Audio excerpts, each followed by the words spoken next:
Egypt too received a boost earlier this week. The Afrexim Bank signed a $500 million loan deal with the Export Development Bank of Egypt. CGTN's Yasser Hakim sat down with the president of Afrexim Bank about the deal, which is part of a larger plan to boost intra-Africa trade and investment.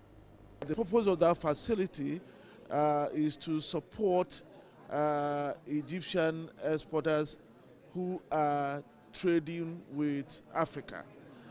It is to enable them absorb certain exporting risks, put them at near equal footing with others who are also exporting goods to Africa. This facility will enable Egyptian entities to invest in other African countries, thereby facilitating intra-African investments and also making it possible for Egyptian manufacturers to import raw or semi-finished goods from Africa for final processing here in Egypt for re-export to Europe and other parts of the world.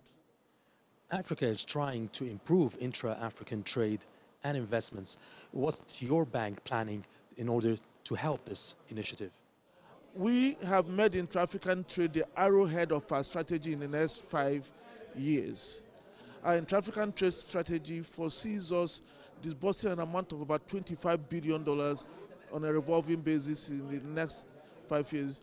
And the aim is to increase intra-African trade share of Africa's total trade from about 15% to 24% within that period, to raise the amount of intra-African trade from $170 billion to more than $250 billion within that period. We are quite on track to doing this. We're pursuing initiatives that will support payment for intra-African trade to be done in local currency. We are also putting in place a diaspora program that will boost the trade between Africa as a geography and Africans in the diaspora. Government regulations have been hampering the development of intra-African trade. What do you think should be done in this regards? I agree with you, but the governments have done quite a lot. At the sub-regional levels, the ECOWAS, the COMESA, so many things have been done, but a lot still needs to be done.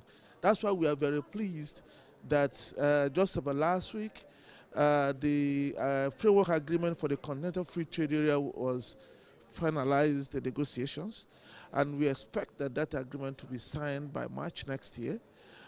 They've concluded negotiations for trade in services, virtually finalized the agreement for trade in goods. That's why a multilateral approach is important. And I think the Continental Free Trade Area that is making progress is going to be a big boost towards that.